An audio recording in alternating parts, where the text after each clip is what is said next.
Muy buenas tardes. Muchísimas gracias al Centro Cultural de España por brindarnos el espacio para tener este conversatorio en este el segundo día de nuestro Seminario Internacional de Literatura Infantil y Juvenil. Yo soy Mariana Ruiz, presidente de la Academia Boliviana de Literatura Infantil y Juvenil. Quiero darles la bienvenida a todos los que nos están viendo conectados el día de hoy y los que nos verán, porque esta sesión se va a mantener grabada en las páginas del centro para discutir nuestro nuevo tema. Agradezco muchísimo a Liliana de la Quintana, Laura Ávila e Irene Vasco, quienes van a ser las ponentes. El tema de hoy es el conflicto armado, las migraciones, la novela histórica, nuevas temáticas para la literatura infantil. Le cedo la palabra a Liliana de la Quintana. Muchas gracias.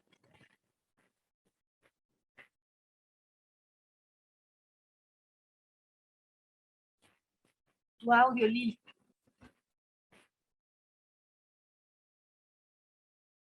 Eso. Muy buenas tardes, queridos amigos, amigas, colegas de la literatura juvenil e infantil. A nombre de la Academia agradecemos la presencia de estas dos grandes escritoras, Laura Ávila de la Argentina e Irene Vasco de Colombia. Para mí es un gran honor poder conversar con ellas.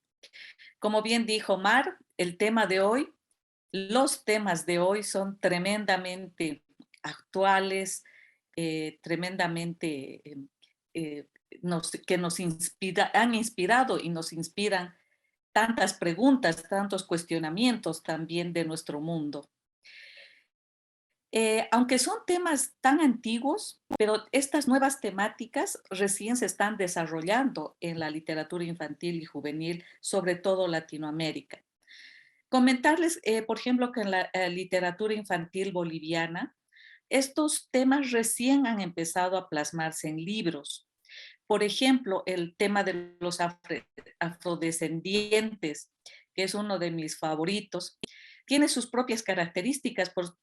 Hasta hace poco solo existía un libro sobre ellos, el Sambo Salvito, sobre un niño afrodescendiente que, sufriendo los efectos de la esclavitud, se vuelve un desadaptado social, pero no se explica por qué realmente se da esta situación. Por cierto, la obra con la que no se sienten representados los afrobolivianos, cuando han leído esta obra, ellos dicen, no somos este tipo de personas, ¿no? Poco a poco también ha ido apareciendo algunos libros hace algunos años, por ejemplo, Soy Afro, de mi autoría, para ver dónde viven, quiénes son estos afrobolivianos, porque en el caso de Bolivia representan el 0,2% de población. Realmente los afrodescendientes bolivianos no son muchos en el caso boliviano. También se imprimió un libro sobre la mirada en el espejo, sobre una estudiante afroamericana que quiere exaltar la belleza de los afroamericanos, ¿no? Y es, como ustedes conocen, el año 2018 que se edita El color de la saya, que nos permite recorrer la historia de los afrobolivianos desde esa tortuosa sacada del África, hasta que son obligados a trabajar en las minas de Potosí, y luego al morir tantas personas los trasladan a los Yungas de La Paz, donde han desarrollado su cultura. Con esta introducción sobre el tema, quiero dar la bienvenida a la querida Laura Ávila, experta en el tema afroargentino, en la literatura infantil y juvenil. Laura Ávila nace en Buenos Aires, es guionista, novelista y realizadora cinematográfica, egresada del Instituto de Arte de Avellaneda. Escribió guiones muy importantes para las series en dibujos animados como Juan y Yastay e Historias Chicas, y también para largometrajes como Tiempos Menos Modernos y Vinchuca. El 2009 publicó su primera novela, La Rosa del Río, que fue seleccionada dentro de las 200 publicaciones del Bicentenario de la Revolución de Mayo.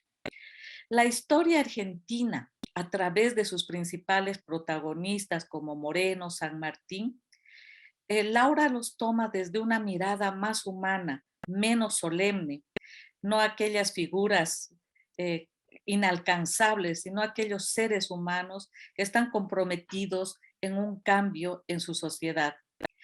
Estas historias nos permiten conocer a próceres desde su intimidad y comprender la historia también desde sus contradicciones. El libro Moreno, Los Libertadores, El General y la Niña son algunos de los títulos de esta gran propuesta.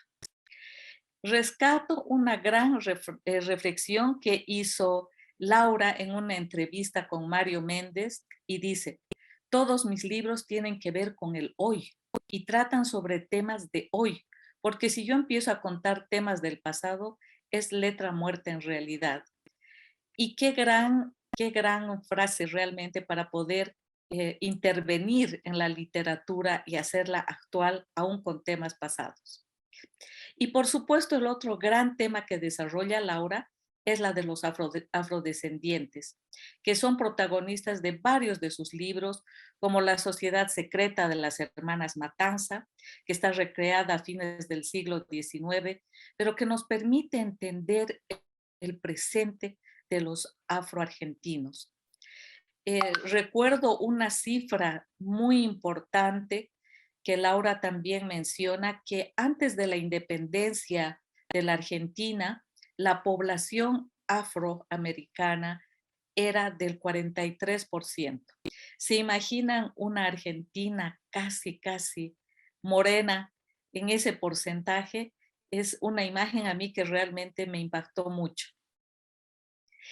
Entre los libros más destacados sobre los afrodescendientes está, como mencionaba, La Sociedad Secreta de las Hermanas Matanza, Los Músicos del Ocho, e incluso para niños más pequeños como Farolero. Pero toda esta propuesta de historia y de afrodescendientes queremos saber desde la propia Laura. La invito a exponer sobre esta temática. Adelante, Laura. Hola. Bueno, muchas gracias, Liliana, por tus palabras. Realmente estoy muy emocionada por cómo entendés mi literatura y esto de la importancia de divulgar esta noción de que la Argentina también es afro, ¿no? Nos cuesta mucho, bueno, yo soy afrodescendiente, me ha costado mucho el camino de aceptar esa ancestralidad, porque realmente Argentina es un país muy racista.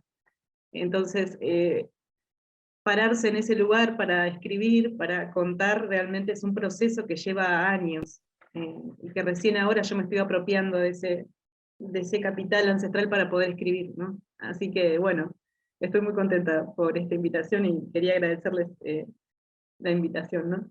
Bueno, como decía, yo soy escritora, antes de ser escritora soy guionista y soy realizadora cinematográfica. Yo no soy investigadora de carrera, pero sí soy investigadora independiente.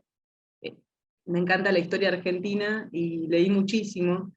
Eh, y bueno, me pasaba que empecé a escribir literatura infantil y juvenil casi sin darme cuenta, ¿no? El trabajo de realización cinematográfica era para adultos, pero cuando empecé a escribir ficción literaria, es decir, literatura, empecé a tener este tipo de textos que eran para niños y para niñas, ¿no? A mí me pasa algo con llamarlo LIJ a esto, literatura infantil y juvenil, que es que me interpela, porque digo, bueno, ¿es realmente literatura infantil o juvenil o es literatura para niños y para niñas? ¿Quiénes escriben la LIJ, no? Y ahí empieza mi pregunta, ¿quiénes escribimos la LIJ? ¿Por qué la ficción histórica para niños no tiene en cuenta a las poblaciones afrodescendientes y a las poblaciones indígenas en Latinoamérica, ¿no? Y es un poco porque las personas que escribimos LIJ estamos formadas pensando que nuestros países son fundamentalmente blancos o criollos, y no tenemos en cuenta la constitución real de esos países, ¿no? Cómo se fueron formando. Pero eso, ¿por qué tiene que ver? Tiene que ver por la escuela, ¿no? Es un poco eso lo que nos pasó, la intervención de la escolarización y las historias que nos bajaron desde la escuela. viste que vos recién decías que en un momento de la historia, que eso siempre lo traigo en las charlas, en el país, en Argentina, por lo menos el 40% de la población era afro, por el sistema de la trata de esclavos, por la esclavitud, que bueno, lo que hacía era ingresar gente permanentemente en situación de trata desde África al resto del virreinato, ¿no? Llegaban hasta Potosí, donde estaban las minas, como contás en tu libro. Y realmente todo ese pasaje que comenzaba, en realidad este tráfico empieza en Europa, ¿no? Con los barcos negreros que eran una factoría de esclavos, ¿no? Esto de convertir a la gente en esclavos se hacía en el barco, como me ha dicho una colega, una profesora que admiro mucho, que es Margaret Aberbach, que ella es especialista en literatura afro, pero afroestadounidense, y ella dice que esto es, como varios autores, es el pasaje del medio, este pasaje de la gente que era persona en África y cuando llegaba a América a través de estos barcos que eran una factoría de esclavos, que eran barcos europeos, hacían que estas personas se quebraran, se transformaran y pasaran de tener su dignidad a ser un objeto de ese comercio, ¿no?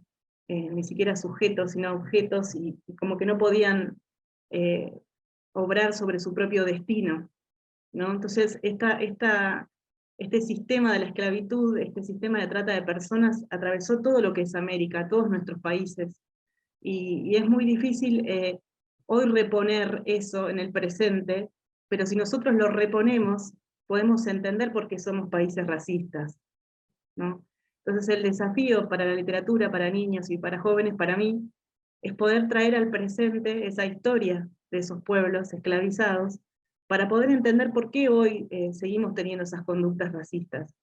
Y es un desafío porque, como vos decías, en Bolivia, ¿no? Este personaje que era tomado como un inadaptado, ¿no? Dentro de lo que, ¿cómo es que me dijiste que se llamaba el personaje? Ahí no tenés sonido. Sambo Salvito, el Sambo El- Salvito. Bueno, el Sambo Salvito siempre vos me habías contado que era un personaje que estaba visto desde el lado blanco, ¿no? Es como que es un personaje que está contado desde lo blanco, no representa a los pueblos afro porque siempre es el personaje ridiculizado, el personaje que se toma para enseñar cómo debe ser alguien, que no debe ser ni negro, ni pobre, ni esclavizado. Entonces es como, hay toda una carga de, de cómo debe ser la sociedad en las espaldas de esos personajes negros, ¿no? Entonces el desafío es cómo salirse de eso, cómo poder contar otra cosa, y cómo poder contarlo desde la alegría y desde lo que es la escritura para niños y niñas, porque es verdad que los libros para niños y niñas puede leerlos cualquier persona de cualquier edad, pero también hay que saber que si uno se dedica a escribir para ese público, tiene que saber qué tiene que escribir desde la ternura, ¿no? Desde una persona que está conociendo el mundo y nosotros tenemos que convidarlo a ese mundo, y es un trabajo muy delicado, no es un trabajo para hacerlo a la chacota, ¿no? Es como que hay que pensar mucho cómo uno ofrece, cómo convida la lectura a personas que tienen menos edad que nosotros y que hace menos tiempo que están en el mundo, ¿no? Eso no quiere decir que vengan en blanco, ¿no? Es como que tienen un montón de nociones y cosas incorporadas, pero está bueno saber que uno tiene que orar con cariño y con delicadeza. Bueno, yo tengo unas imágenes para mostrar, pero no sé si voy a poder. Voy a intentar, ¿ok? A ver Adelante. si logro hacerlo, sería un milagro. A ver, no sé si ahí llegan a ver, yo no sé Sí, se si ve se muy ve. bien, ¿Se Laura, ve? muy A bien, ver sí. si puedo presentarlo más grande. Ahí, Ahí, lo que no sé es perfecto. cómo pasar las páginas, pero voy a intentarlo. Ahí está. Bueno, acá lo que estamos viendo en esta imagen es una familia afrodescendiente a principios del siglo XX, ¿no? En Argentina. Estos eran los famosos afroargentinos que, bueno, como cualquier persona, los que tenían más plata iban a los estudios fotográficos y se fotografiaban para tener una foto de recuerdo, ¿no? Esta, bueno, es una familia que se sacó una foto ese día y quedó para la posteridad. Esto es a principios del siglo XX, ¿no? Es como que la gente esta es una foto que se sacó en Buenos Aires. La población negra era más evidente, se veía más en las caras de la gente, ¿no? Pero esto no pasó hace tanto tiempo. Mm. Acá tenemos una serie que es una colección que se llama Colección Whitcomb, que era el fotógrafo que sacó las fotos, y ven acá que hay distintas fotos de afrodescendientes, incluso lo que nosotros diríamos negros usted, que son los que tenían más plata para sacarse estas fotos, porque eran caras las fotos en ese momento. Pero bueno, acá tenemos esta población de la que estábamos hablando. Y bueno, ¿y qué pasó? ¿No? ¿Por qué después dicen, en un momento se empieza a correr la bola de que en Argentina no hay negros, ¿no? Porque eso es lo que se dice, ¿no? Cuando uno viene hoy a Buenos Aires y ve la gente, ve población que aparentemente es población blanca. Entonces, bueno, hay como una serie de, de presupuestos, de cosas que se van diciendo para explicar por qué ya no hay más negros, aunque a pesar de que estamos acá, ¿no? Escribiendo, trabajando, hablando, es como que hay una especie de leyenda urbana donde no hay más negros. ¿Y por qué es eso? Un poco fue porque a principios del siglo XX o a finales del XIX lo que empezó a haber es una escolarización terrible. En Argentina empezó a estar la escuela pública gratuita, obligatoria, y también hubo un proceso inmigratorio importante. Empezó a llegar mucha gente europea, no precisamente del color que esperaba Sarmiento, que era el que propuso eso, sino que eran de distintos lugares, no especialmente blancos, pero bueno, se fue integrando esa sociedad también. Y entonces necesitaban un relato oficial para contar cómo querían que ese país fuera. Y a través de la escuela empezaron a ofrecer libros de lectura, a ofrecer una historia, a contar un cuento, que la gente se fue creyendo generación tras generación, porque la escuela es un aparato total muy fuerte. Entonces, bueno, uno de los libros que teníamos para estudiar eso era el libro del escolar, que era de un pedagogo, un maestro argentino que se llamaba Pablo Pisurno. Y acá tenemos, por ejemplo, una de las viñetas de esos libros. Entonces hay dos nenes leyendo y dice, en el buen y en el mal camino, ¿no? Y acá tenemos los nenes leyendo, son blancos claramente. Y después tenemos en el mal camino, ¿no? Y en el mal camino tenemos una imagen que ni siquiera es una ilustración que le hicieron en Argentina, pero la tomaron para imprimirla, y son unos nenes jugando a las cartas, y el que está llevando el juego adelante es negro, ¿no? Entonces está como esta idea de que el que no es escolarizado ya, ¿no? Es el afro, ¿no? Es como que él está fuera de este sistema escolar. Aunque en la vida real sí que estaba escolarizado. Y ahí empieza como a generarse una decisión entre lo que realmente se leía en los libros y lo que era la sociedad. Porque si una persona era negra y estaba estudiando, ¿cómo se leían esos libros de lectura?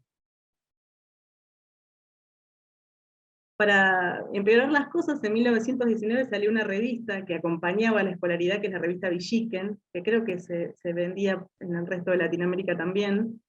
Este es el ejemplar número 1, la tapa que tenían, que es una ilustración inglesa, que la compraron, creo que inglesa o norteamericana.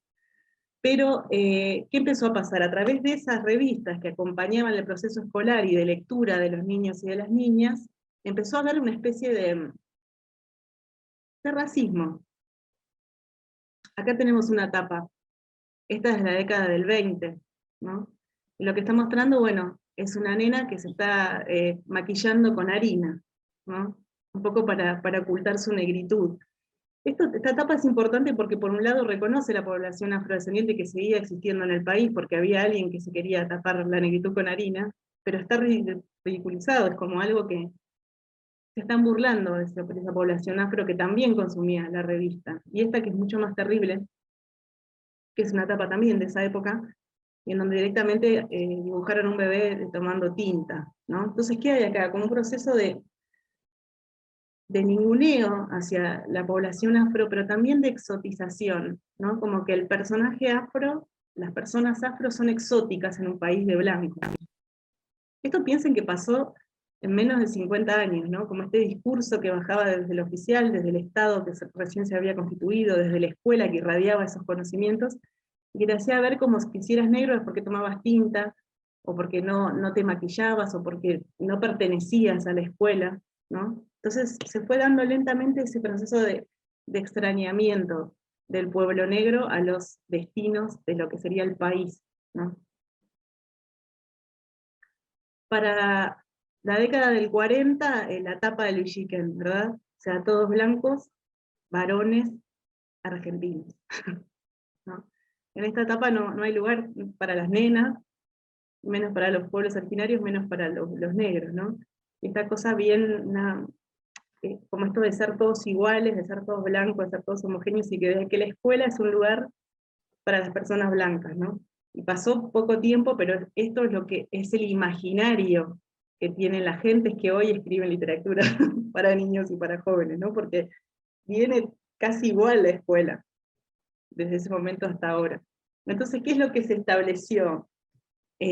Cuando uno quiere hablar de los afro en la escuela, se estableció la imagen del esclavo feliz, ¿no? Esto de, bueno, yo soy la negra que reparte las empanadas, que canta el pregón, y soy feliz, porque vivo feliz en una Argentina idealizada, pero en realidad esto no era un proceso feliz, el proceso de la esclavitud, no eras esclavo, eras esclavizado, eras una persona en situación de trata, y bueno, y esta es la imagen que perduró un montón de tiempo. Cuando yo era chica, en mi escuela nos maquillaban con corcho, nos ponían la cara negra y nos tiraban a actuar los pregones, ¿no? Y esto es como violentar todo un grupo de gente que seguía asistiendo a la escuela. ¿Cómo empezó la búsqueda de mi propia negritud y de la negritud en la sociedad, ¿no? ¿Cómo llegué yo a escribir con estos temas para que descubramos nuestro pasado también y nuestro presente? Como no había libros en Argentina que trataran a los personajes afro como protagonistas, lo que empecé a hacer es buscar en Latinoamérica, empezar a ver dónde había libros que tuvieran héroes que fueran afro. Y el primero que encontré, cuando yo tenía 10 años más o menos, fue este libro Cocorí, que es un libro de Joaquín Gutiérrez, que es costarricense. Este libro lo publicaron en Chile, y si bien ahora hay críticas con ese libro, porque dicen que es un libro racista, que es como que tiene un estereotipo de cómo son los personajes afro, realmente yo de chica lo percibí como que el personaje protagonista, el héroe de la historia era Cocorí, que era un personaje que tenía que atravesar la selva para encontrar una rosa, ¿no?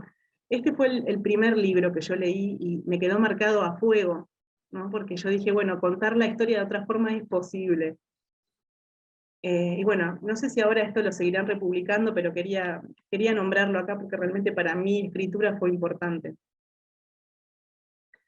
Después empecé a buscar, como todos decían que los negros ya no existían, digamos, empecé a buscar en el pasado, finalmente, bueno, ¿dónde están esos negros? Y ahí llegué a algunos escritores que, si bien eran blancos, tomaron la temática afro para sus libros. Y quería destacar a esta protagonista, que es Ada Elflein, que era una escritora que era eh, viajera, ella era periodista de la prensa, le habían hecho una oficina a ella misma para que trabajara en el diario, porque como era mujer no la querían mezclar con los varones, para no distraer a los varones. Igual ella era lesbiana, así que mucho se iba a distraer ella, digamos. Pero bueno, era traductora y escribía para chicos y para chicas. Ella tenía esa ternura de la que dije al principio, ¿no? Como que tenía esa forma de escribir para niños y era muy talentosa. Murió muy joven, pero fue una que tuvo esa delicadeza de pensar en ese pueblo afro a la hora de escribir, y escribió este libro que se llama El hijo de la esclava, y que si bien es un libro que está visto desde el lado blanco, porque digamos, la que escribe es ella, y los personajes están hablando del hijo de una chica que trabajaba en una casa, lo que tiene de interesante es que la protagonista es negra, ¿no? A mí eso me parece interesante. Los chicos hablan de ese personaje. Y es un libro precursor, digamos, no había muchos libros desde ese punto de vista, y por supuesto el libro no habla de una esclavitud feliz. Esto se contrapone a un montón de literatura del siglo XIX, en donde, bueno, hablaban de la bondad que le tenemos a nuestros negros, ¿no? Esta cosa de paternalista de expresarse hacia el pueblo afro. En este libro, no, esto, si bien está presente, está tratado desde un punto de vista más humano, y se fija en desarrollar esos personajes. Bueno, y después tenemos este libro que fue el primero que salió con un personaje negro acá en Argentina, que se llama Alegre, que es Hugo Watts, que era un hombre que, la verdad que era filonazi este hombre, pero su primer libro es este, y el personaje era negro. O sea, lo traigo así como una curiosidad, porque si bien también tiene todos los lugares comunes del racismo, digamos, por lo menos era interesante la idea de traer un personaje negro. Y este libro, a través de la escuela, se sigue leyendo todavía hoy, increíblemente. Es un libro de 1905. Bueno, acá la LIG y la ficción histórica están muy mezcladas por la escuela. Entonces, durante un tiempo lo que se hacía era hacer biografías de próceres. Estaba esta historia oficial que se repetía, eran todos personajes que eran varones, que eran blancos y que eran militares generalmente. Y, ¿sí estás hablando, Liliana? No. Bueno, acá tenemos pequeñas biografías escritas para niños y que se leían en la escuela, ¿no? Esta colección Villiquen salió por la revista Villiquen y después se vendía separadamente. Y había autores que, ves, si ustedes ven acá, es el mismo autor, que se llamaba Larrán de Bert, hizo todos los mismos, los libros de todos los próceres. Y bueno, eran un poco historias aleccionadoras que tenían esto del heroísmo, ¿no? Esta cosa de que la patria se hizo por estos hombres, ¿no? Y durante muchos años se leyeron estos libros así. Incluso buscaban formas novedosas de traer a los próceres con formatos vistosos para los niños. Este es hermoso, es un... ¿Cómo se llaman estos libros que tienen como el troquel Libro para...? pop, el libro pop. El libro pop, Pop-up. este es el pop-up de San Martín, este es muy curioso. Sí. Pero bueno, existía, y este es de Germán Verdiales, que era un hombre que escribió muchísimo para niños, escribió teatro para niños también, y bueno, él en esa época hacía estos libros así también. Y bueno, después salió esta colección, que es un poco más nueva, que es la colección Robin Hood, que también se vendió un montón acá en Argentina, y lo que tenía esta colección es que lentamente se iban humanizando los personajes, ¿no? Ya no es San Martín de bronce, sino el primer soldado de la libertad, el maestro de América Sarmiento. Acá vemos a Sarmiento chiquito como un protagonista, un niño, el hijo de Yapeyú, ¿no? Como que se empieza a contar desde las infancias de los próceres, cosas que hoy se sigue haciendo, ese tipo de literatura de biografías, ¿no? Pero todas estas cosas, el vehículo de esto era la escuela.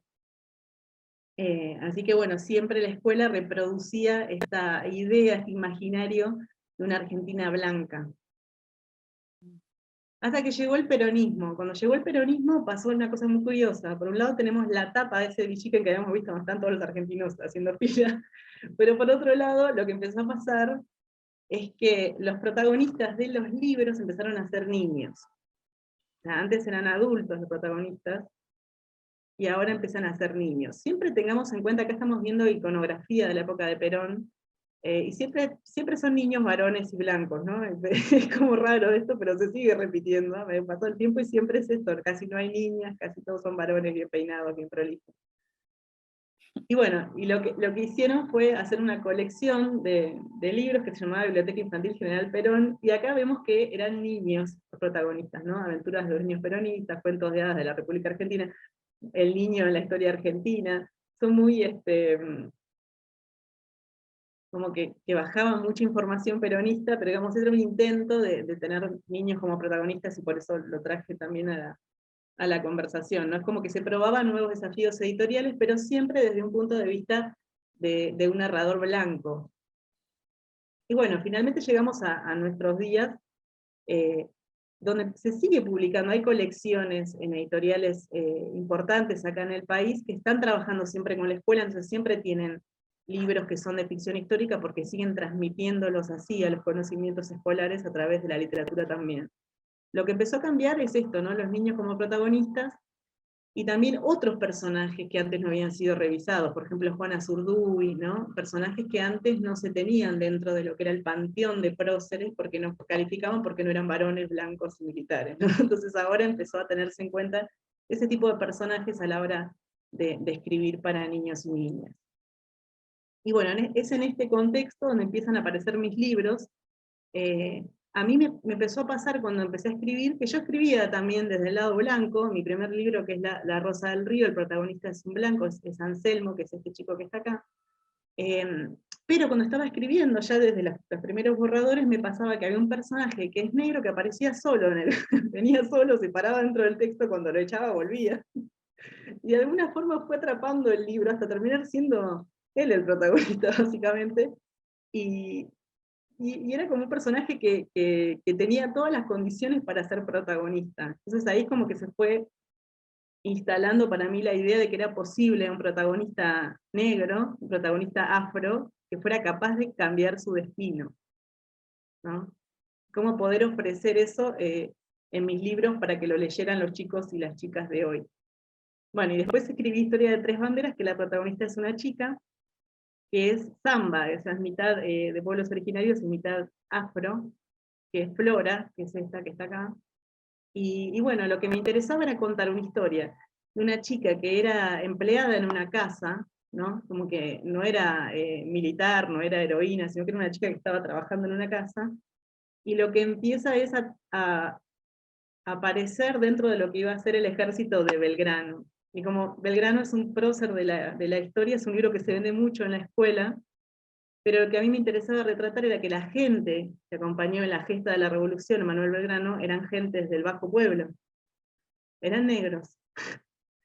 Y entonces encontré como la forma de poder contar eso, y este es un libro que cuando llega a las escuelas, en nuestras escuelas públicas, la población escolar son de países que no son Argentina, ¿no?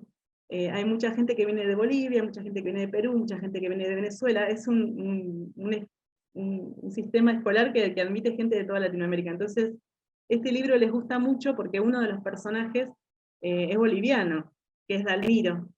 Entonces, hay como una alegría, es una alegría de reconocerse en el texto, ¿no? Yo creo que la devolución de estos libros, para mí, cuando yo los leo con los chicos y las chicas, es esa alegría de reconocerse protagonistas en los textos. Y eso no hay con qué darle porque realmente hay un punto de encuentro entre mi propia historia y la historia de los lectores. Bueno, acá está el que decías vos, Farolero.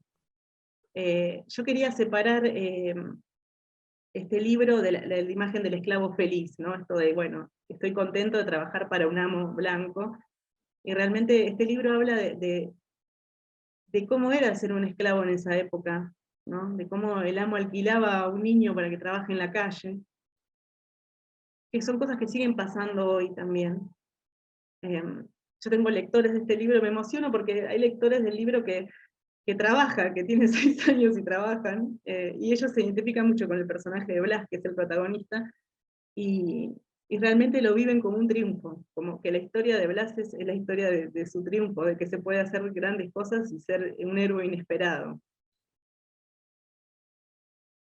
Bueno, y acá está este Querida que... Laura, no quiero cortarte por nada del mundo, te prometo, pero estamos con este tiempo encima de la cabeza.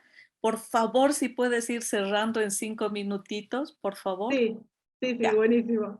Bueno, sí, por suerte calculé así como que me calculé para cerrar. Eh, y bueno, tengo estos libros, el que vos decías, La Sociedad Secreta de las Hermanas Matanza, que lo escribí especialmente para derribar este mito de que las personas negras en la Argentina se habían extinguido, como lo han dicho, por las guerras de la independencia, por la guerra del Paraguay, por la fiebre amarilla. Este libro pasa exactamente después de todo eso. Y los protagonistas viven en el barrio negro, el barrio del Tambor, que sigue estando todavía hoy, si bien los habitantes, ya no se llama el barrio del Tambor, pero digamos el lugar sigue existiendo y la memoria de esta gente sigue existiendo, además de la población afro de hoy, ¿no? La población argentina afro hoy se empieza como a reconocer en la ancestralidad afro, y también hay migración afro ahora, de países africanos, entonces se va creando como una nueva Argentina con todos estos aportes, ¿no? Y también es importante para esa gente que va llegando el reconocerse en la literatura para niños y niñas, ¿no?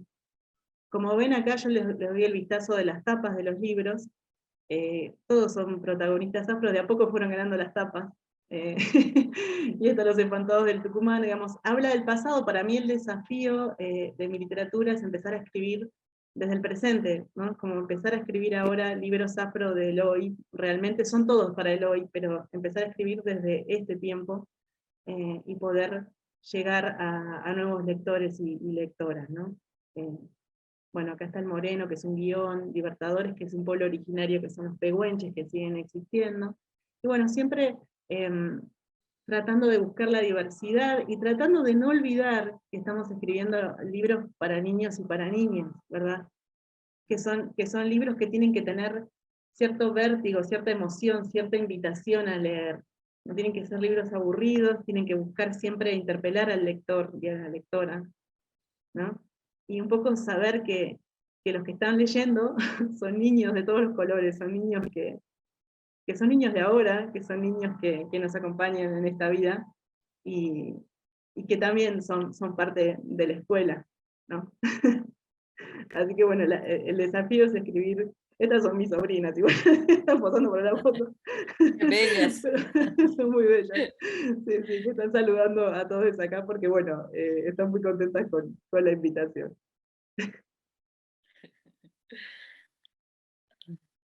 Ay, querida Laura, qué tema, qué temazo, como diríamos, ¿no? Y tanto por seguir hablando, te agradezco muchísimo, muchísimo. Y ya vamos a entrar luego a la ronda de preguntas y cierre también.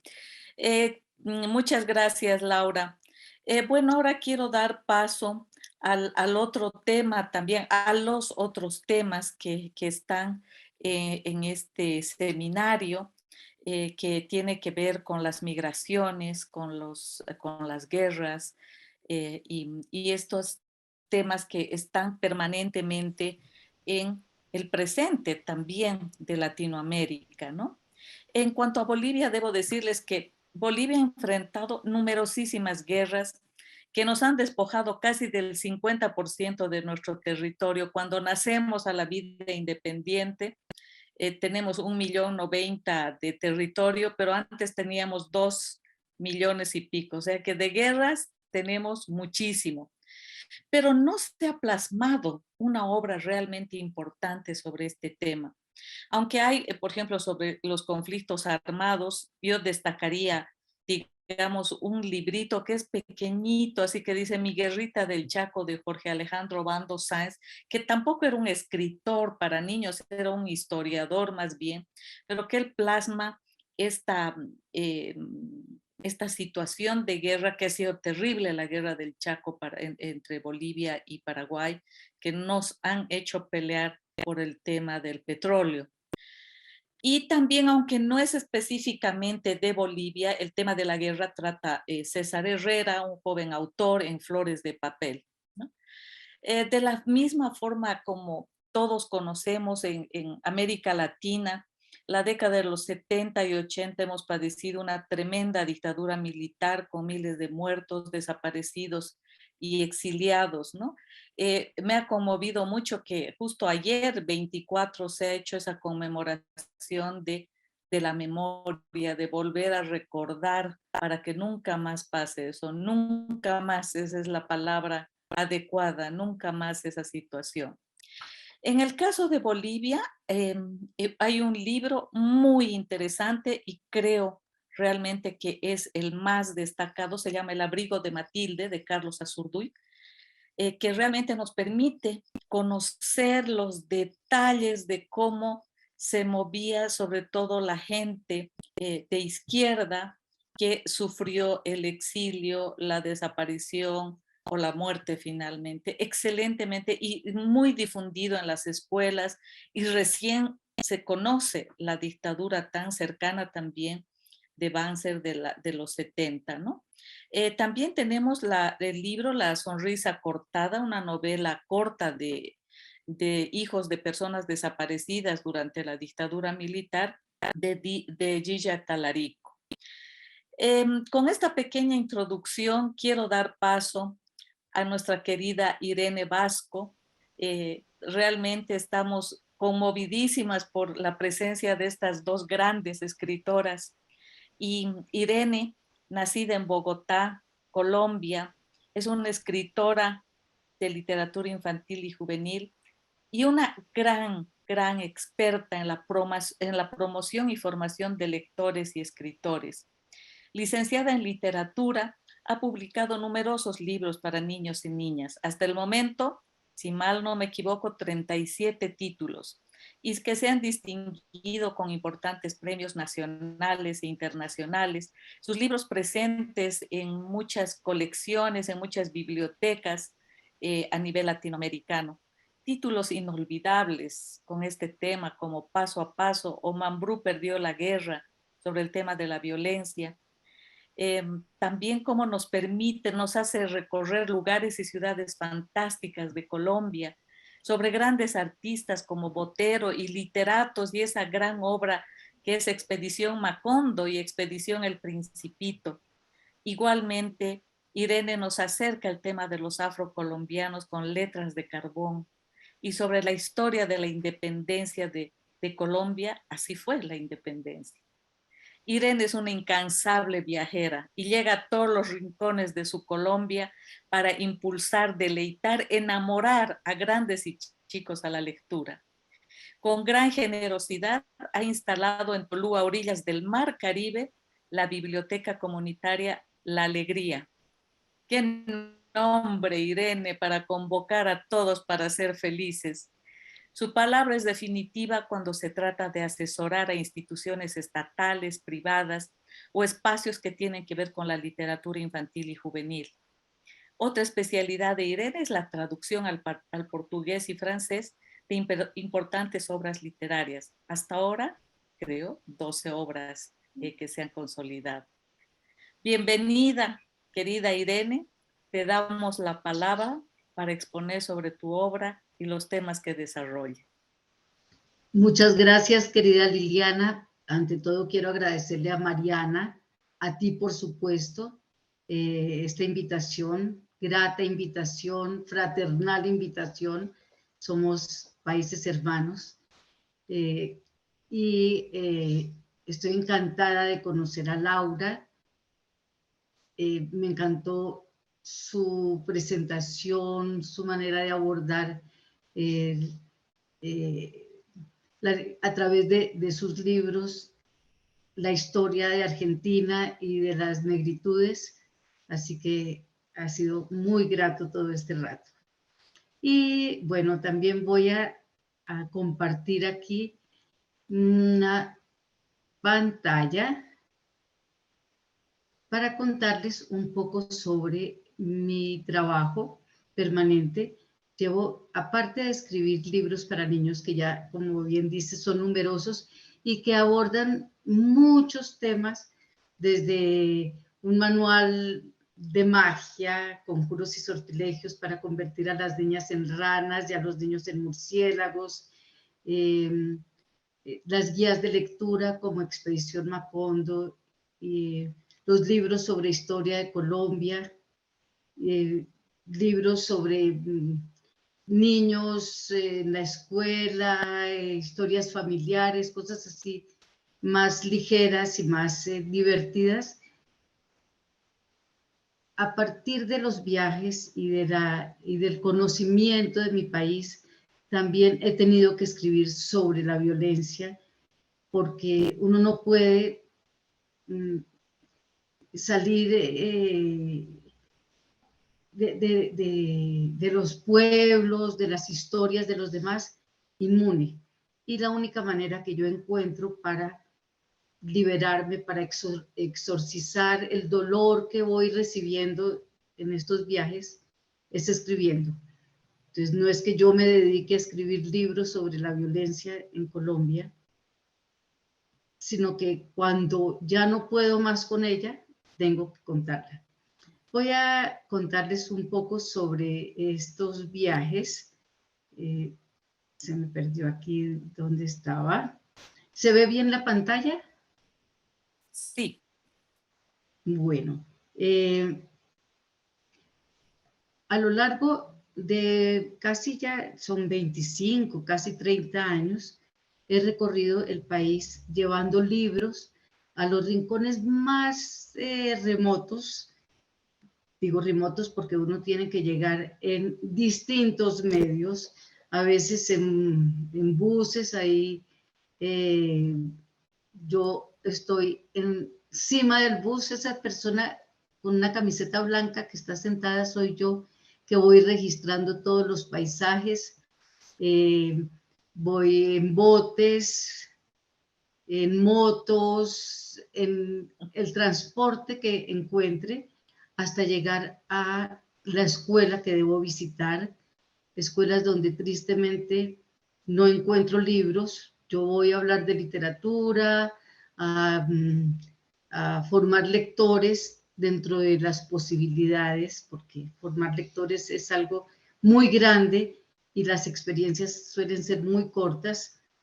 Es decir, para invitar a entrar en el mundo de los libros, más que formar lectores, porque sería absurdo decir que sí estamos formando lectores en experiencias tan cortas.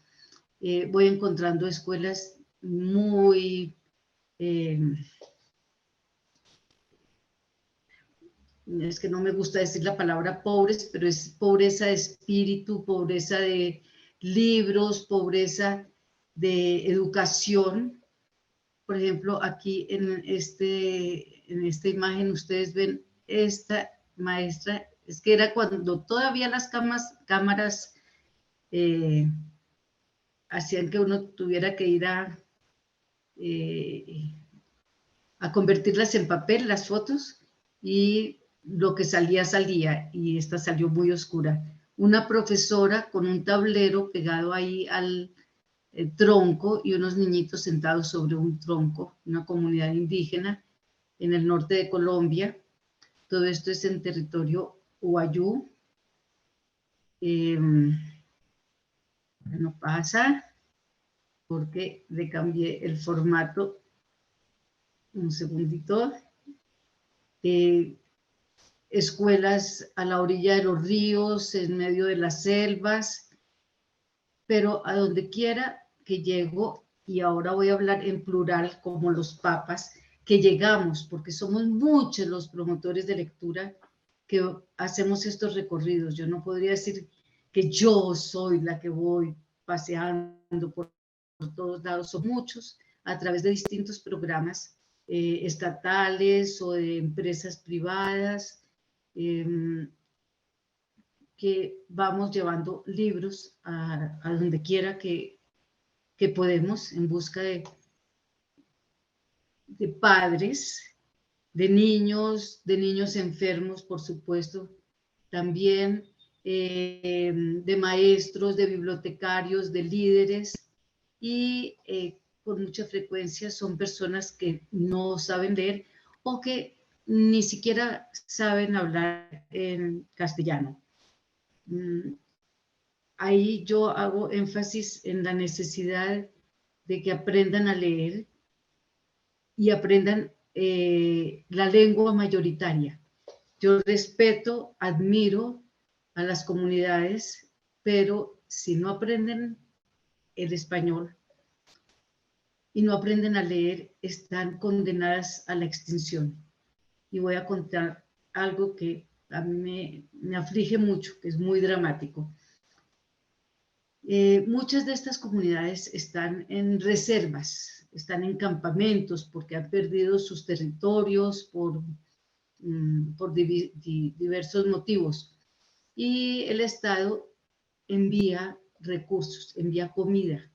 Los niños deben recibir buena alimentación, la comunidad en general, y es a través de unos operadores que con cierta frecuencia son tramposos. Entonces, por ejemplo, hay la lista de alimentos que hay que repartir, que tienen que cumplir con eso. El operador lleva una pequeña porción de esa lista y los grupos indígenas reciben eso, no saben leer, no pueden leer el acta de entrega y no saben firmar, ponen la huella digital y el operador ya tiene su respaldo. ya puede cobrar. Y los niños se mueren del hambre, se mueren de inanición físicamente. Los adultos también, pero los niños son más frágiles y necesitan mucha más atención. Por eso mi insistencia es en que tienen que aprender para no sucumbir ante este terrible drama. Y bueno, así vamos llevando libros que con frecuencia tengo que dejar porque uno no puede llevar como caramelos y después decir, no, son míos, yo me devuelvo con ellos. Cuando uno despierta el apetito lector, tiene que dejarlos. Ustedes ven aquí en la foto de más abajo ese es uno de los mayores de una comunidad indígena en el sur del país, en la selva del Putumayo, y para mí fue muy revelador el encuentro con él, porque yo había estado contando cuentos, leyendo libros a lo largo del día, y él miraba desde lejos. Los mayores son muy reservados y yo siempre siento que están observando mi trabajo, a ver si me permiten, porque si no están de acuerdo, sencillamente a uno le dicen, váyase de aquí, por favor, que no es bienvenido. Y al final del día se acercó a mí y a través de un traductor me dijo que si le podía dar unos de esos libros que yo había leído para que los niños le pusieran atención, para ver si los niños le ponían a él atención como me ponían a mí, porque cuando él narraba ya no le estaban escuchando.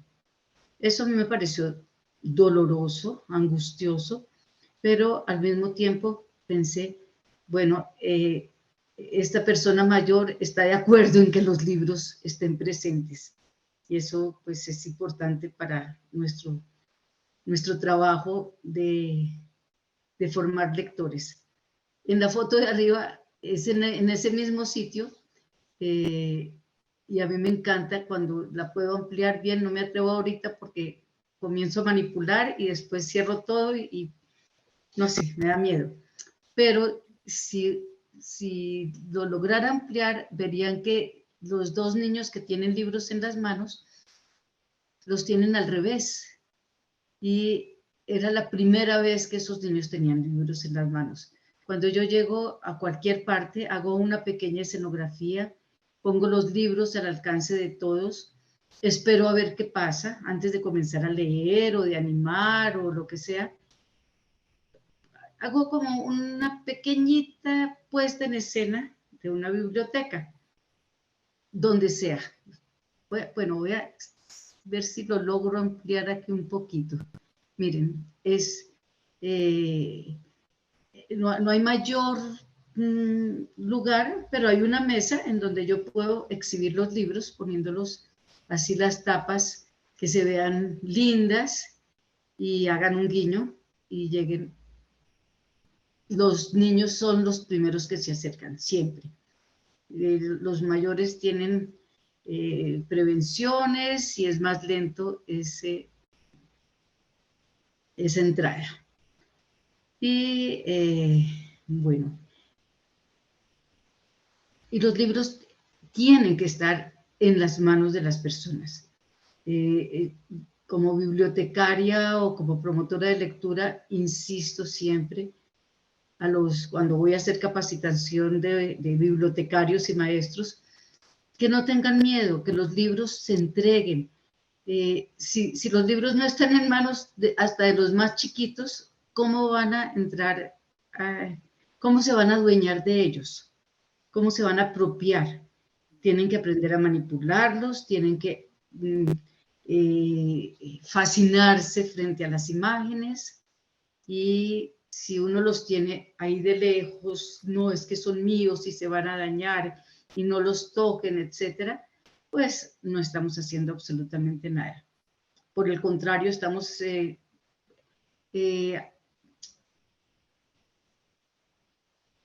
regresando al pasado, en que cuando el libro, pues me enredé un poco con lo que iba a explicar. En muchas comunidades, los libros no son bienvenidos, son vistos con mucha reserva, porque eran el objeto de poder de los curas, de los gobernantes, de los españoles, y yo lo que quiero es que se pierda ese carácter del poder del otro y que se adueñen de ellos.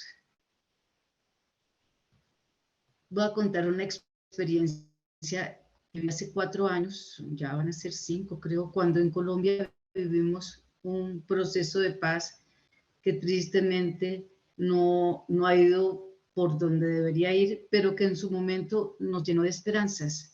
Y durante esos meses en que los excombatientes entraron a los campamentos, entregaron las armas, la Biblioteca Nacional desarrolló un programa de bibliotecas para llegar hasta estos campamentos. Este es uno de los 23 que había, en donde el gobierno construyó esto en sitios muy lejanos. Para llegar aquí yo tenía que subir en jeep durante 5 o 6 horas con la bibliotecaria, y esa bandera que tengo yo en la mano es de Biblioteca Nacional, no es una bandera de grupo alzado en armas. Y ustedes ven al fondo las imágenes de los líderes guerrilleros, de las consignas, y en esos campamentos reuníamos pues a los que quisieran llegar, armábamos una pequeña escenografía otra vez para invitar. Este es en otro de los campamentos, y a mí me parecía increíble que pudiéramos contar cuentos para niños a personas que habían estado hasta hace muy poquito tiempo en el monte, en la guerrilla, alzados en armas, combatiendo, y que quedaran absortos. No estábamos haciendo clases de literatura, estábamos contando cuentos para niños. Ahí estoy leyendo un libro mío que se llama Letras al Carbón, que quisiera mostrarles ahora. Y para mí lo más impactante de estos encuentros fue descubrir que estos excombatientes tenían una educación muy pobre. Muchos de ellos no sabían leer. Son adultos que tenían la esperanza de entrar ya a la sociedad civil, tener trabajos, bueno, estar con sus nombres verdaderos en el otro lado, pero yo decía, ¿cómo van a ser si no saben leer? Para mí eso fue algo como un descorrer de velo. Y el tiempo como no saben leer, el tiempo de atención es corto como el de los niños. Entonces siempre proponemos actividades plásticas, hacer muñecos, un pequeño montaje dramático, algo así. Y en uno de estos campamentos, y esto no soy capaz de no contarlo, encontré a esta pequeña niña, hija de guerrilleros, con el espíritu de una bibliotecaria. Ella de inmediato nos pidió que le dejáramos libros, que ella quería leerlos en voz alta cuando nos fuéramos, que quería prestarlos. Entonces le mostramos cómo se anotaba en una hoja el nombre del libro, el nombre de la persona, y esta pequeña bibliotecaria de 9 años, no sé en dónde estará, pero ojalá su espíritu continúe. Es una historia que siempre he querido escribir, pero que todavía no lo he hecho.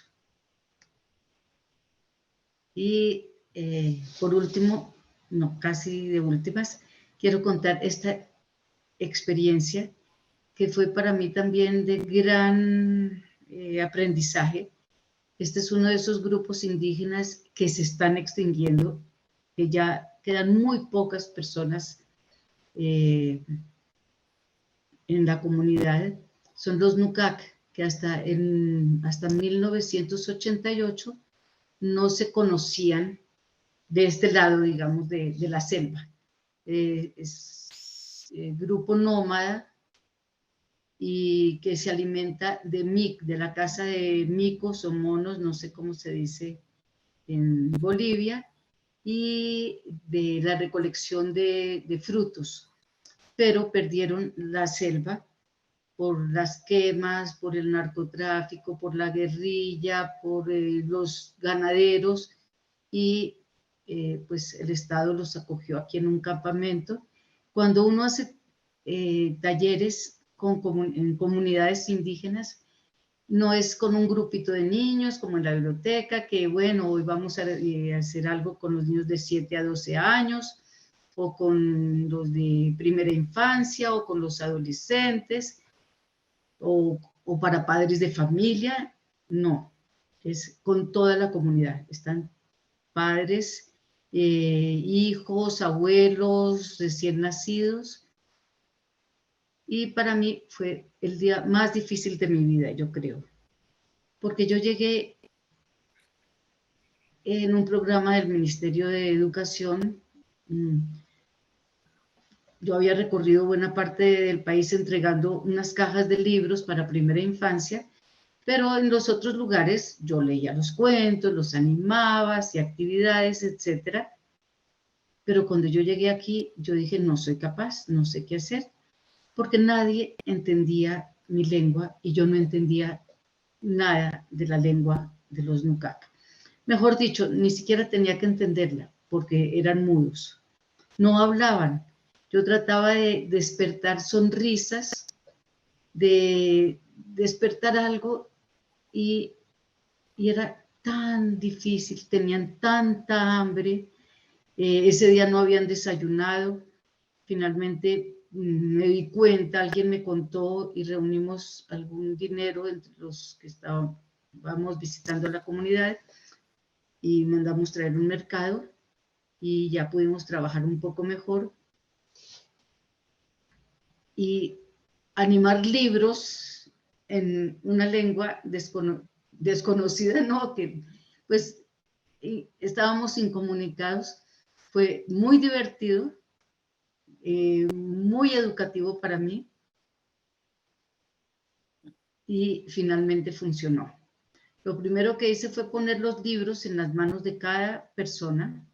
Menos mal había bastantes libros y comenzar a contarlos a través de onomatopeyas, mostrando imágenes, diciendo cuá, cuá, cuá, cuá, cuá, cra, cra, cra, jugando a convertirme en animales y observando qué pasaba con los libros.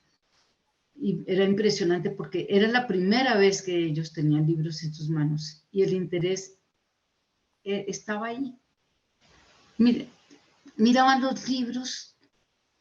Yo no sé qué pasaba por la cabeza de ellos, pero durante un muy buen rato estuvieron mirando los libros. Miren ese niño chiquitico, desnudo, mostrándole al otro las imágenes. El arte es universal. Y finalmente pude invitarlos a hacer una actividad. Hicimos varitas mágicas, decíamos palabras inventadas, chumbala, sin salabín, cosas así. Y a través de ese lenguaje inventado pudimos entrar en contacto. Logré que hubiera sonrisas, que hubiera palabras y que hubiera comunicación en lo que yo creía que nunca iba a conseguir. Y ahora sí, por último, el lugar donde vivo. Yo vivo en una playa. Hoy estoy en Bogotá, pero voy y vengo según el trabajo que tenga. Y al frente de mi casa está esta biblioteca. Biblioteca que no tiene ningún peso, ningún dinero de presupuesto. Allá todo es comunitario. Esta fue la primera hora del cuento hace 22 años, en marzo del año 2000. Yo había tenido una librería en Bogotá, una librería para niños, y había cerrado, había quebrado, pero tenía maravillosos libros. Eso es una de las cosas importantes para mí, que la selección de libros sea impecable, que no sean esos libros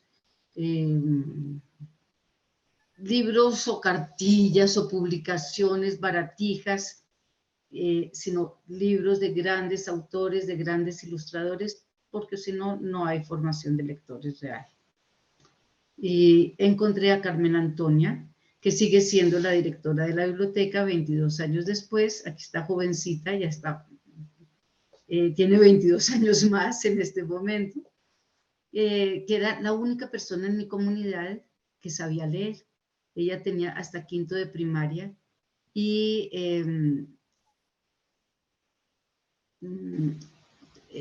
cuando yo le contaba cuentos a los niños, ella me miraba con mucho interés, me pedía los libros prestados y un día me mostró que ella guardaba en la habitación de sus hijas algunos libros que habían usado sus hijas en el colegio y que ella los tenía forrados, perfectos, y que cuando venían niños a hacer tareas ella se los prestaba y los cuidaba mucho.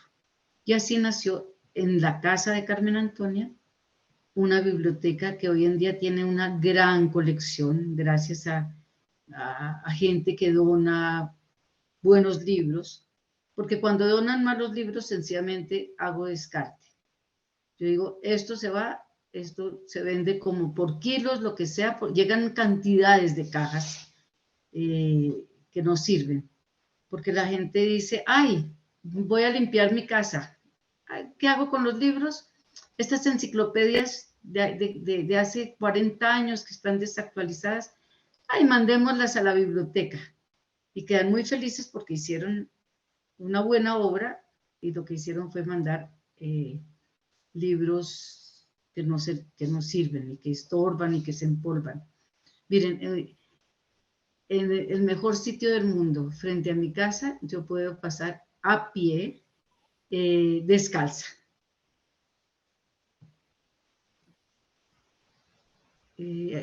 No solamente hacemos formación de lectores, también es el sitio de encuentro de la comunidad, los muchachos que entrenan fútbol, se hace mucha capacitación en cuidado costero y del manglar, porque vivimos en un parque natural manglárico, y el énfasis está en los compromisos de conservación, de cuidado, de mejoramiento del entorno. Entonces, esa es fuente de gran aprendizaje para mí, por un lado, pero también donde yo encuentro historias para escribir. Historias como Letras al Carbón, que cuenta la vida un poco de ahí, de mi comunidad. Esas son dos niñas vecinas. Ese árbol que se llama ubito de playa está al lado de mi casa, y yo le mandé esa foto de las niñas a Juan Palomino cuando estaba ilustrador del libro mexicano, cuando yo estaba escribiendo, cuando él estaba ilustrando el libro, y miren la interpretación tan hermosa que él hizo. Carmen Antonia en su biblioteca con sus niños, y la biblioteca La Alegría, contada en letras al carbón por Juan Palomino. A mí me gusta hacer este ejercicio porque ahí nacen esas historias. Pues no sé qué más quieres que cuente.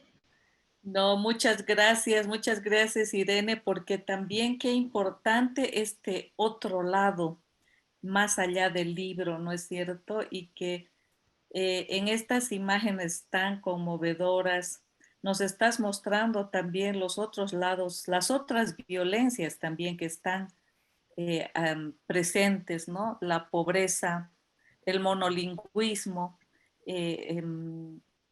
la, un poco como la situación en que viven tantas comunidades en nuestra América Latina, y cómo el libro se considera casi un salvavidas para sobrevivir, ¿no? Realmente estoy muy conmovida porque se me hace mucho más potente el título de La Alegría, ¿no? Que convocas así, creo que ese es el espíritu colombiano también de convocar a la alegría pese a tanto desastre alrededor, ¿no? De tener una guerra tan larga, de tener una situación tan complicada como la tenemos todos los latinoamericanos, ¿no? Más las poblaciones indígenas, más las poblaciones afrodescendientes. Mire, a mí me encantaría pues seguir toda la tarde, pero quisiera que por favor podamos cerrar como en 5 minutos esta idea del tema principal, ¿no? Como eh, eh, las el conflicto armado, la novela histórica, el tema del racismo, todo esto son temas que aparentemente fueran solo para adultos y cómo se han logrado plasmar en libros para los niños. Entonces, Laura, por favor, si en 5 minutos esa tu maravillosa obra, tu revolucionaria obra, puedes decir esto, o sea, cuando uno dice, ay, a los niños les vamos a hablar de racismo, o sea, ¿qué van a entender, no es cierto? O el conflicto armado, todo lo que, los temas también que has tratado. Y lo que me parece importantísimo de esa ficción histórica también que has desarrollado, de hacerla más humana, de hacerla más creíble, no son esos personajes de yeso inamovibles, ¿no es cierto? Sino que también los cuestionas. Entonces, si podemos cerrar la idea, querida Laura.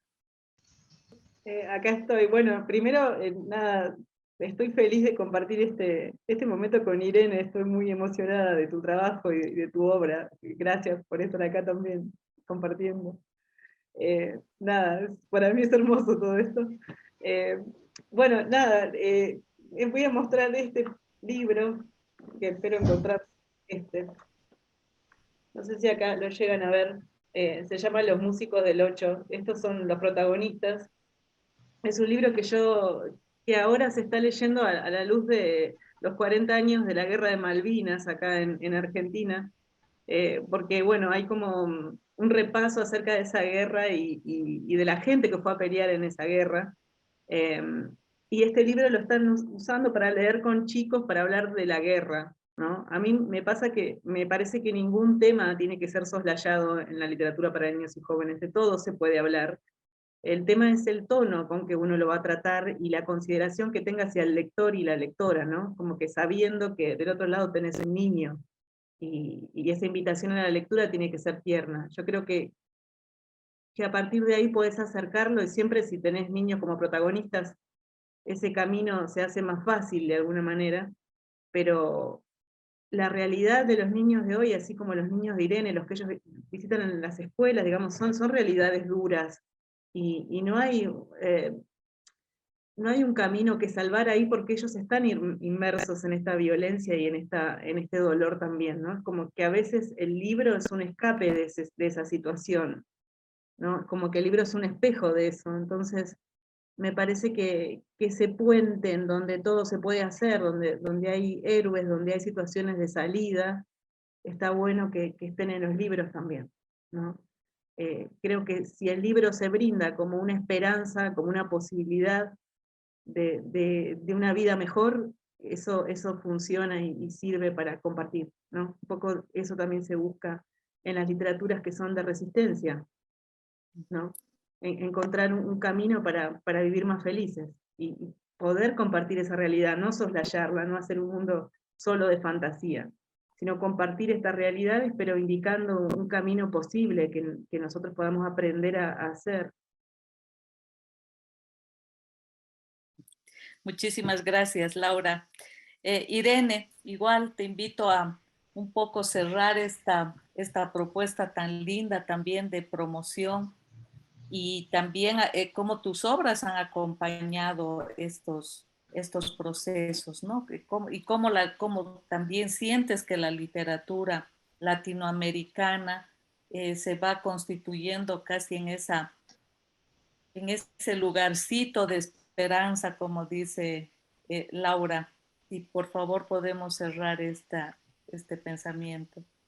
Sí, yo pienso que el camino de esperanza es muy importante, pero también pienso que que no podemos mostrar todo como, como, un segundo y pienso en las palabras porque como frivolizar, no estoy diciendo que Laura lo haga de ninguna manera, por supuesto, porque no podría decir algo así, pero también hay que denunciar, también hay que contar las cosas como son. Tú decías al principio de esta conversación que hay que contar para no repetir. Y cuando yo escribo libros como Mambrú perdió la guerra o El último vuelo de Hortensia, muestro la realidad tal como es y los libros no tienen finales felices, no tienen esa posibilidad de esperanza porque lo he vivido en muchas partes, la desesperanza gana.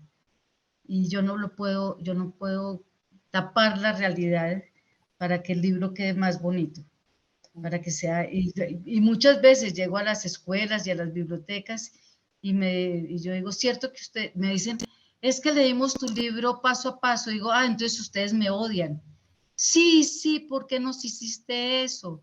O Mambrú perdió la guerra, me dicen, pero ¿cómo nos hiciste eso? Es que no podías. Digo, pero es que la vida es así. Hay que contar, hay que revelar, también hay que acompañar. Pienso que los libros despiertan diálogos que posibilitan que se miren los distintos puntos de vista, que a través de estas lecturas se argumente, se vaya la historia de nuestros países, que son muy parecidas en el fondo y en la superficie. ¿Por qué pasa esto en este momento? ¿De dónde viene esta lucha por las tierras? Esto no es que la guerrilla nació hace 50 años, es que hay una lucha que viene de siglos. Y siempre pienso que un libro abre otros libros y que una novela abre un libro de historia, un mapa, una conferencia de un líder que se van enlazando y que ahí es donde está la esperanza en la educación y en la comprensión.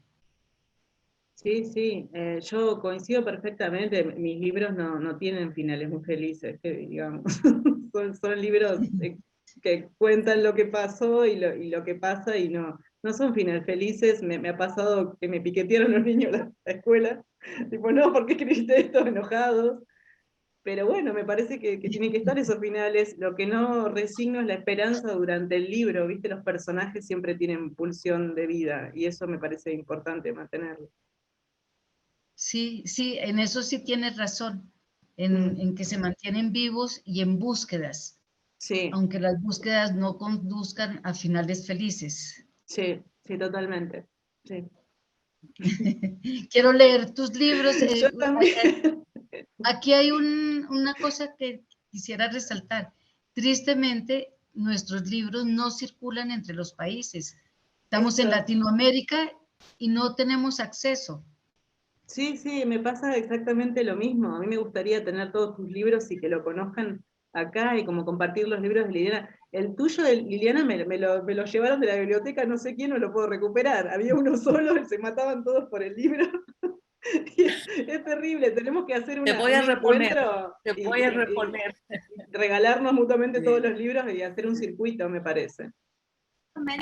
Aprovecho para entrar en este instante, Pero, ¿verdad? Solo decir, ¿perdón? mañana vamos a hablar de ese tema. Mañana está invitado Celta Articaín desde la Fundación Cuatro Gatos y Graciela Bieles desde Argentina para dialogar cómo leernos más, mejor y transponer las fronteras. ¿Qué tal puede ser? Sí, justamente creo que hay que buscar ya caminos mucho más certeros para hacer este intercambio necesario. Si no nos conocemos, no nos vamos a querer. y nos conocemos a través de la literatura. Entonces, vamos a hacer ahí esos puentes que ya han empezado hace mucho tiempo y se van consolidando también. Y bueno, un poquito, queridísimas Laura e Irene, creo que hoy más que nunca nos está por vivir una tremenda guerra que se puede extender y tener consecuencias muy fatales, ¿no? Y recuerdo también hace poquito una charla de Michelle Pitt que comentaba cómo en los refugios en Ucrania, donde se están ocultando las familias, se leen libros para calmar a los niños y a las niñas, ¿no? O que buscan las bibliotecas que sirven de refugios.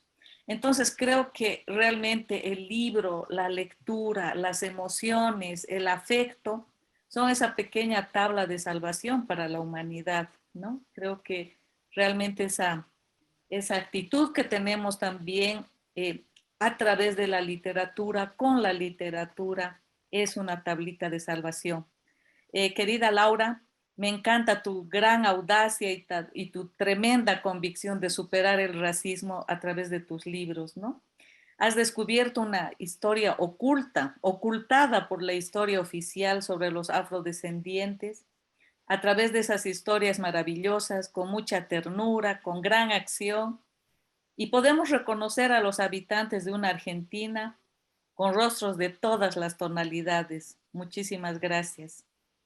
Querida Irene, con esa mirada profunda y tierna, nos has abierto caminos para también conocer una Colombia multicultural, que nos acercas a una literatura universal, nos acercas a los grandes proponentes también del arte de una forma tan creativa y tan importante, que nos enamoras con tu alegría, con tu alegría como biblioteca y con tu alegría como personas, y nos impulsas a leer y a escribir de forma constante y amena. Gracias por tu alegría en los libros y en la biblioteca, querida Irene. Yo quiero cerrar con este agradecimiento muy especial. Me siento muy honrada de tener realmente a dos grandes seres humanos, a dos admiradísimas escritoras. Qué lujo para la academia y para Bolivia poder contar con este seminario donde han participado. Gracias por su generosidad. Y bueno, eso es de mi parte. Abiertos todos los caminos para conversar, para intercambiar, para hacer nuevas actividades conjuntas. Muchísimas gracias. No sé si Mar quiere decir algo. Solo me quedo con dos ideas principales: la de que no se pierde la esperanza, aunque los finales no sean felices, que los libros finalmente son puentes, tablas de salvación, y en eso estamos muy de acuerdo, y que tenemos también que conocernos y mandarnos libros, ¿no? Y estas fronteras que son tan difíciles de atravesar tienen que de alguna manera ya caerse. Les agradezco mucho a los oyentes, agradezco a las ponentes, a Liliana, Laura e Irene, y nos despedimos aquí agradeciendo al Centro Cultural de España por la difusión. Hasta luego. Gracias a ti, Mariana, Liliana y Laura. Hasta la próxima. Muchas gracias y un enorme abrazo. Muchas gracias.